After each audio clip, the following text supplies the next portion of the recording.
Willkommen zurück bei Time Out Racing. Und wenn du neu bei uns bist, ich bin der Sven und wir zeigen dir die Dakar, wie du sie am Fernsehen nicht zu sehen bekommst. Wir sind immer noch in Al Duwatmi. Es hat geregnet in der Nacht. Auch jetzt ist der Himmel noch bedeckt und es ist frisch. Beide Autos sind weg, ist ein gutes Zeichen. Gestern Nacht haben die Mechaniker das Auto noch fertiggestellt. Der Tank, der war gestern und heute Morgen dicht. Und jetzt sind sie auf einer sehr, sehr langen Etappe. Ich hoffe, sie halten auch kräftemäßig durch. Wir sind gespannt, wie sie am Abend zurückkommen. Wir gehen mal in die Stadt. Eigentlich sind wir dorthin, wo wir hergekommen sind. Da war noch ein bisschen was, oder? Das ist der Straße. Ja.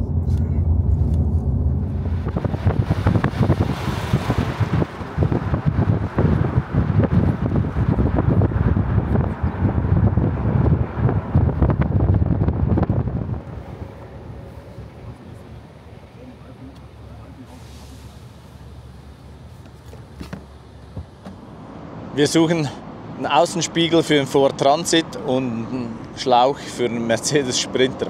Ein schwieriges Unterfangen. Beim ersten hatten wir noch kein Glück und jetzt sind wir schon beim zweiten und versuchen da unser Glück.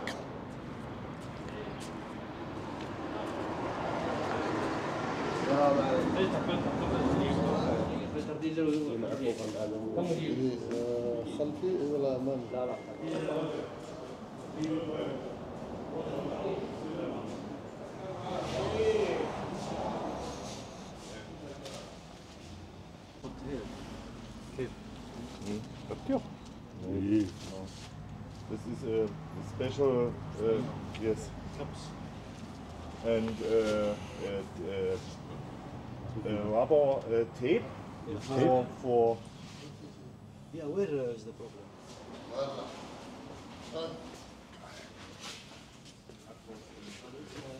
Uwe, was sagst du heute? Sensationell. Echt geil. Also, working in the durch die Erde.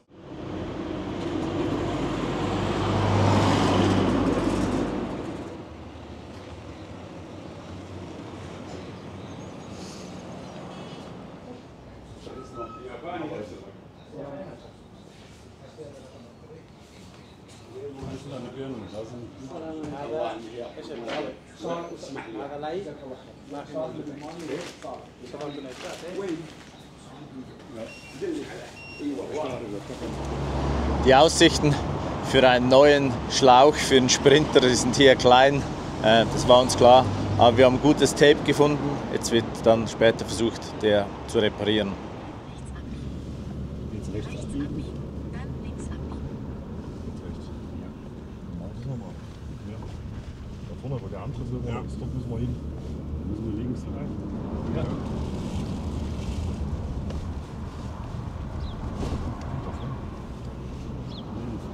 Rechts abbiegen. Dann links abbiegen. Auf der Suche nach Tomaten und Käse sind wir hier in ein riesen Hartwarengeschäft gekommen.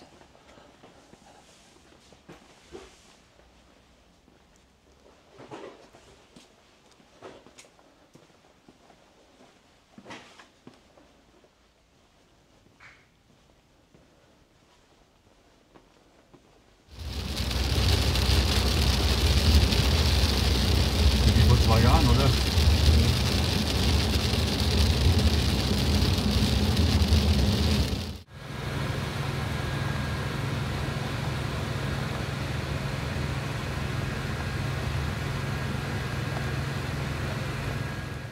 Der Regen wurde wieder stärker und es ist kalt. Die Platzbedingungen im Iveco werden gleich enger, wenn man draußen nichts aufstellen kann. Aber wir lassen uns nicht entmutigen und machen auch heute frisches Brot.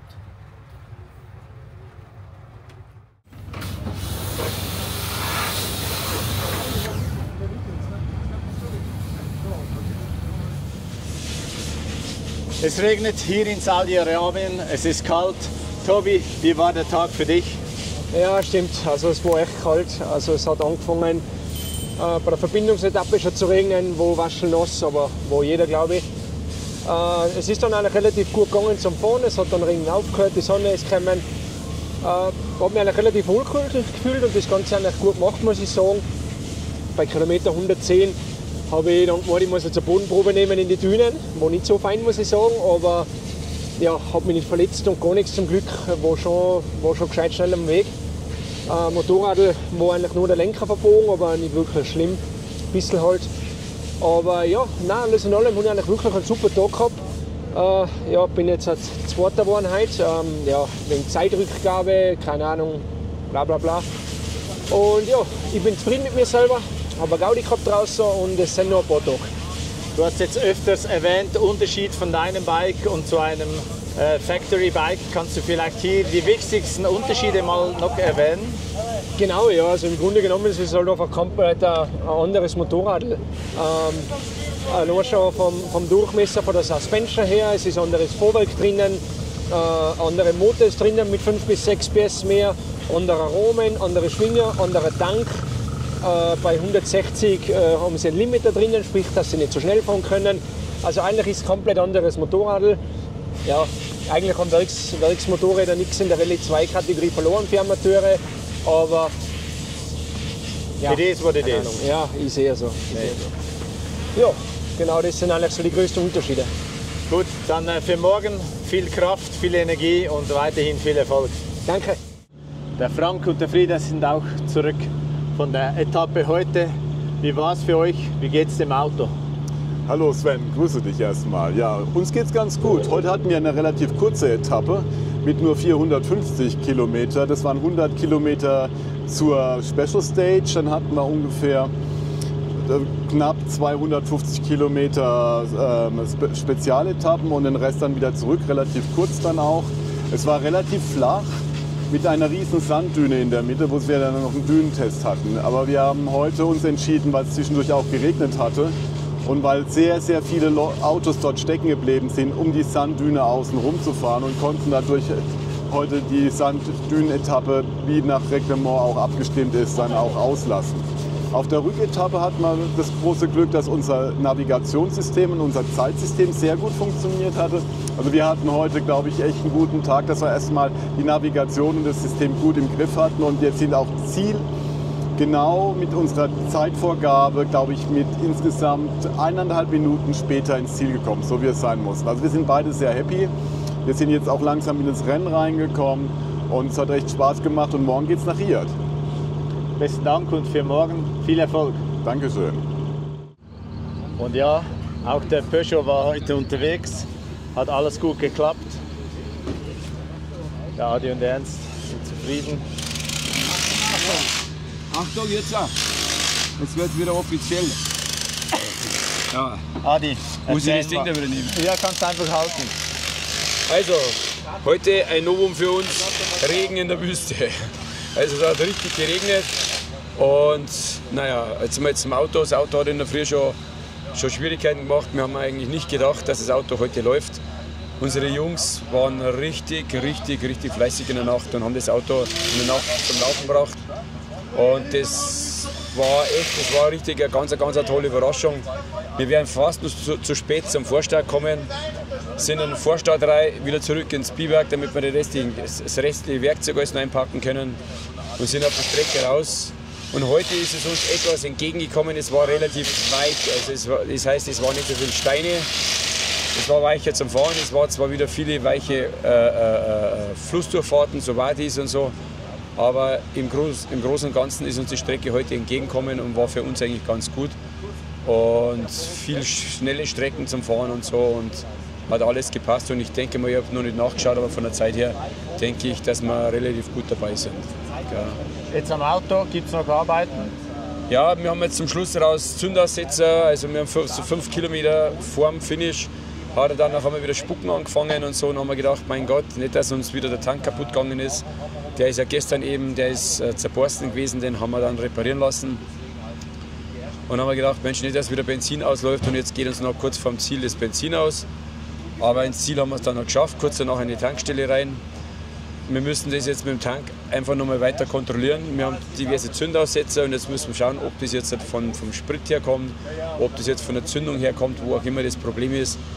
Und ansonsten, das Auto, jetzt ist er mal so eingelaufen. Weißt du? Wenn er mal fährt, so nach dem Motto Don't touch running system, außer die Sachen, was notwendig sein müssen, einfach so lassen. Und wieder Energie auftanken für morgen. Und wieder Energie auftanken, ja. Danke vielmals für die Auskunft. Alles klar, Sven. Also, ich wünsche dir einen schönen Abend noch. Ciao, ciao.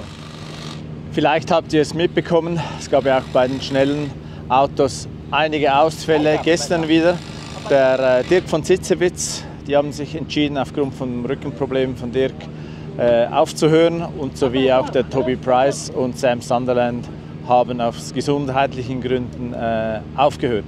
Schade, 2 Toyotas weniger im Rennen, 2 super coole Crews, und so ist die Dakar. Jeden Tag fallen Teams aus, und das spürt man hier im Camp. Also es hat immer mehr Platz und das fühlt sich nicht gut an. Mittlerweile sind auch die Classic-Teams zahlreich schon zurück im Camp. Sicher angenehm für die Crew, weil dann kann man arbeiten bei Tageslicht und vielleicht sogar ein bisschen früher Feierabend machen. Das Wetter ist jetzt im Hintergrund, es hat aufgehellt, die Regenwolken haben sich verzogen, aber kalt ist es immer noch. Dieser wunderschöne Porsche funktioniert einwandfrei. Da wird jeweils sehr wenig gearbeitet. Ich denke mal, das ist auch sehr gut vorbereitet. Und generell das Team ist top ausgestattet.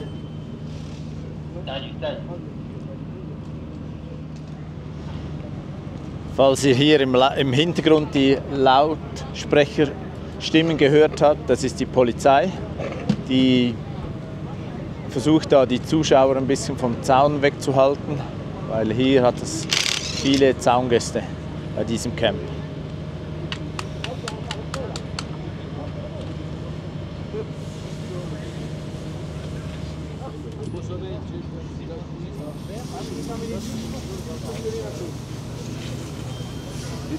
So sieht das aus.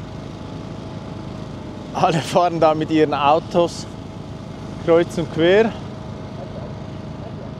Und die Polizei versucht, die hier zu vertreiben irgendwie. Die wunderschönen Audis, 3 von 4 sind hier.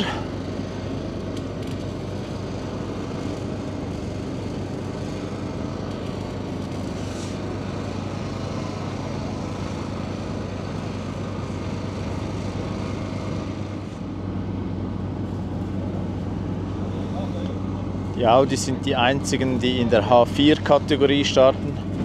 4 Stück. 3 davon kommen sicher aufs Podium.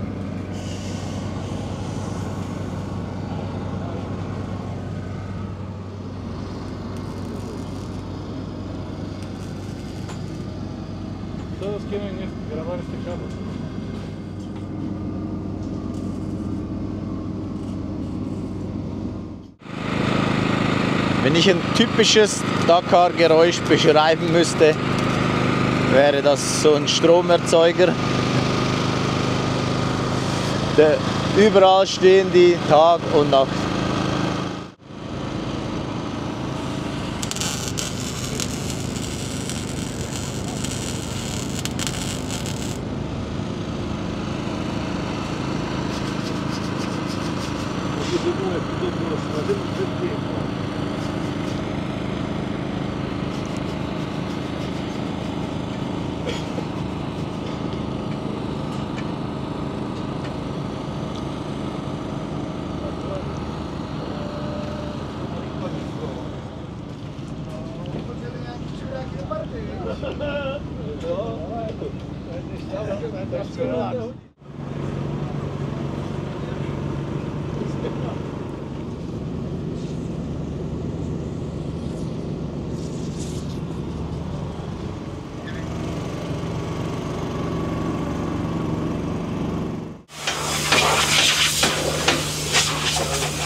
Vielleicht habt ihr das Video auch gesehen, wo dieses Team den Motor repariert hat.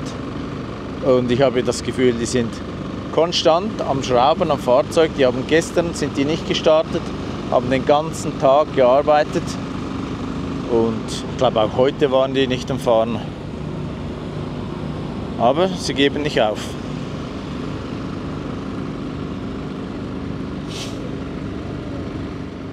Auch dieses Side-by-Side-Team ist nicht gestartet heute. Die haben den Motor repariert, ausgetauscht, ich weiß es gar nicht. Nee, repariert. Er war nämlich, da hinten war alles komplett ausgebaut. Da ist man jetzt immer noch fleißig am Arbeiten, damit sie morgen dann wieder starten können.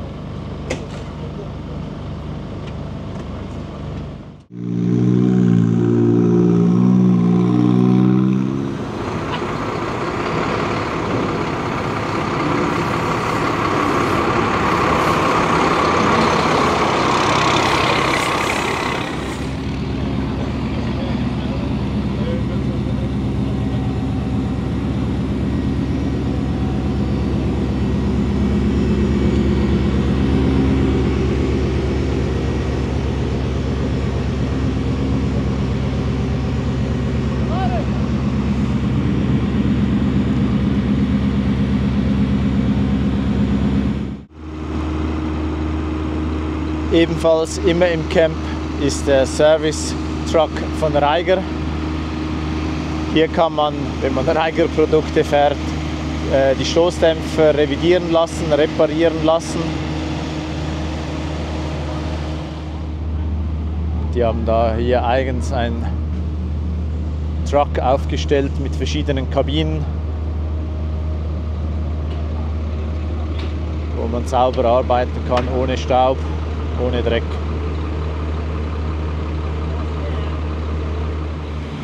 Ich denke, es hat auch einen Grund, dass sie hier sind, denn die meisten Fahrzeuge oder überwiegend fahren Reiger Stoßdämpfer und daher macht es auch Sinn, dass sie für ihre Kunden direkt hier am Geschehen vor Ort sind, an der Dakar im Camp.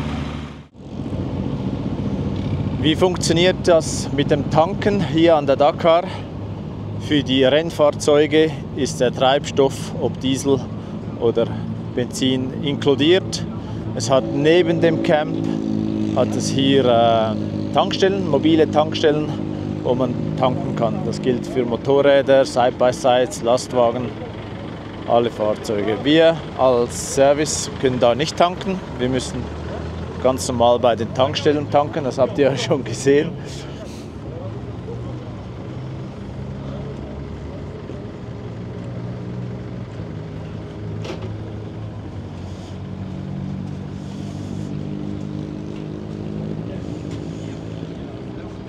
Es wird unterschiedlich gehandhabt bezüglich dem Tanken. Die einen Teams kommen rein, dann wird zuerst gearbeitet am Auto und später geht der Mechaniker tanken. Andere wiederum gehen gleich tanken und kommen dann mit dem vollen Fahrzeug zurück und dann wird gearbeitet. Ich weiß nicht, was die Strategie ist, je nachdem. Ich denke, beides hat seine Vor- und Nachteile. Nebenan gibt es auch noch Special Fuels.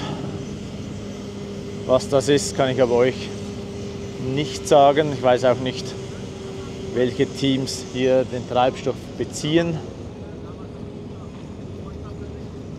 Vielleicht kann ich das noch in Erfahrung bringen.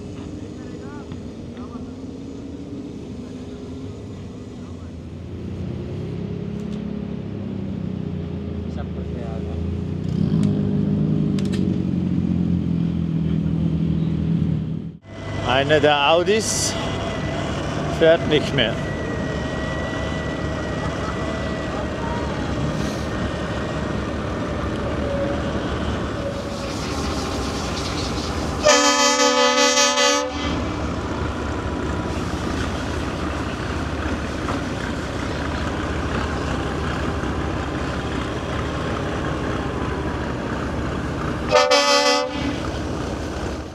Gute und schlechte News sind an der Dakar jeweils immer ziemlich nahe beieinander. Das Gute ist, der Peugeot ist wieder hier. Das Schlechte ist, der Tank ist wieder undicht. Wir gehen jetzt in die Stadt. Wir haben 2 Adressen, wo es einen neuen Tank geben könnte. Ob das klappt oder nicht, weiß ich nicht. Und die Zeit läuft immer extrem schnell. Das ist der Tank, der eingebaut war. Und hier der Schaden. Ist jetzt geflickt von gestern, aber ist nicht komplett dicht. Und dann ist es natürlich zu gefährlich.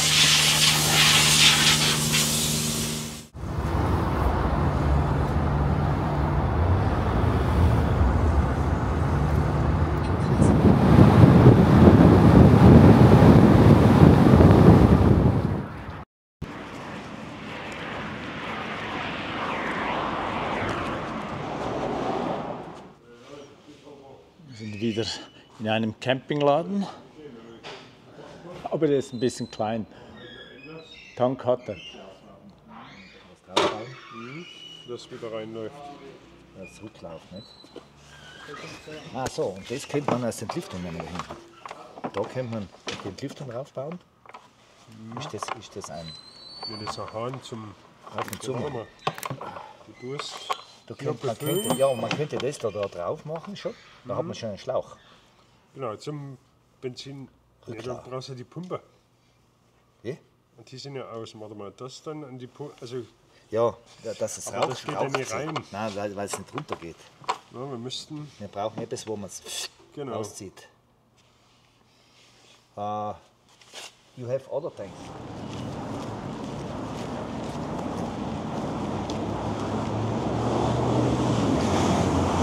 Im Campingladen hatten wir kein Glück. Jetzt versuchen wir es hier bei einem Autoteilehändler. Und dann haben wir aber noch eine Adresse bekommen vom Typen im Campingladen, der uns helfen wollte. Das wäre dann unser dritter Versuch. السلام عليكم كيف الحال طيبين مساكم بخير Where can I find it? وين هو؟ ما في يشوفنا فاب. هو احنا يشوفنا. شوفوك الناس شوفوني الناس. انا ليه ما اشوفهم؟ 100 Meter weiter. Weiterer Laden. I understand when you're talking. We try to find a fuel tank. Yes, Similar. you are China. Similar to this tank. China. Yeah, maybe China. Yeah. You want like this tank? Yes, a tank, a new tank. Yes, new tank. My friend. Hello. This my brother not available here. This is small equipment, huh? Right? You have something here? But my brother, you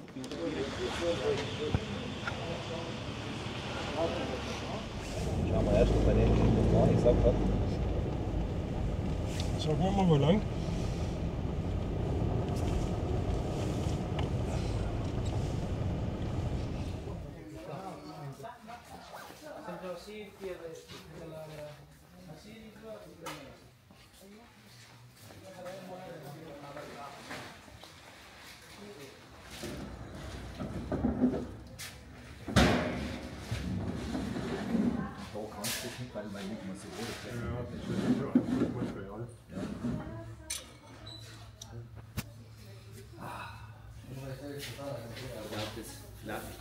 Es war jetzt doch schwieriger als gedacht. Wir waren vermutlich in fünf verschiedenen Shops, aber leider kein Tank. Also wir sind jetzt wieder hier im Campingshop und kaufen diesen Tank, ist etwa 54 Liter groß und versuchen dann den irgendwie einzubauen und den auch funktionstüchtig zu kriegen. Wir versuchen uns auch noch eine Waffe zu kaufen. Wenn der Tank nicht passt, dann schießen wir ein Loch rein in die Kiste.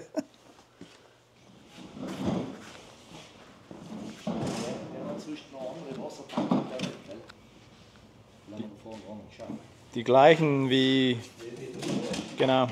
Die Zeit rennt an der Dakar, das ist unglaublich. Man steht auf und unglaublich, es ist schon 22 Uhr. Mein Ziel war es, dass ich das filmen kann, wie der Tank da eingebaut wird. Das war aber nicht möglich, weil ich musste hier Videos schneiden. Das Mal hatte ich nicht kalt, im Gegenteil, ich habe richtig heiß, weil die Standheizung läuft auf höchster Stufe. Wir sind die Kleider von Tobi am Trocknen, aber das war alles heute nass. Stiefel, Handschuhe, Sitzkissen, alles hängt hier drin, das sollte trocken werden. Der ist sicher schon am Schlafen, aber ich bringe es ihm dann später zurück, wenn wir in die Stadt fahren, um das Video hochzuladen. Und ja, aber ich gehe jetzt mal schauen, wie weit sie sind. Ich habe da gehört, sie sind schon ein bisschen vorangekommen. Kommt mit.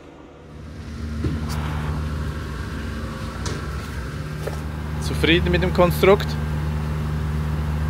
Zufrieden ist mehr, wenn es funktioniert.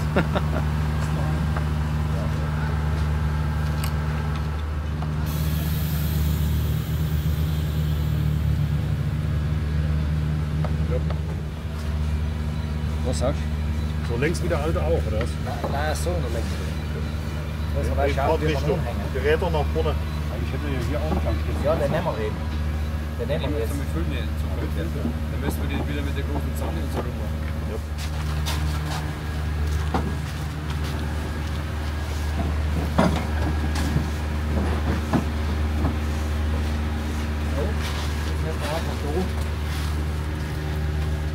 Hängen wir auf den einfach.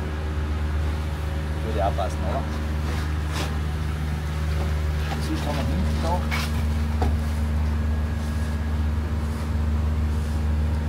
Das sind Leute, können wir noch hin. Ja, sind sie das scharf.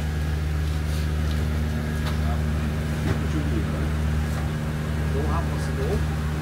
Die kann man nicht mit dem Toni, wenn sie da hängen. Ein weiterer spannender Tag geht für uns langsam, aber sicher zu Ende an der Dakar. Wenn man mich heute Morgen gefragt hätte, was wirst du erleben, ich hätte sicher nicht das gesagt, was wir heute erlebt haben. Die Zahl für die Verlosung heute ist 54. Warum? Weil der neue Tank 54 Liter hat. Auch möchte ich mich bedanken für die vielen Bestellungen in den letzten 24 Stunden im Shop. Da wurde unglaublich viel bestellt. Tassen, Aufkleber, T-Shirts, Hoodies. Vielen Dank, das hilft uns, das unterstützt uns finanziell, um die Kosten, die wir hier haben, zu tragen. Ich hoffe, das Video hat dir gefallen. Wenn ja, like bitte dieses Video. Fragen sind immer gerne willkommen in den Kommentaren. Und wenn noch nicht geschehen, abonniere bitte unseren Kanal. Es würde mich freuen, wenn du morgen auch wieder dabei bist bei Time Out Racing. Bis dahin wünsche ich dir eine gute Zeit. Bis dann und tschüss.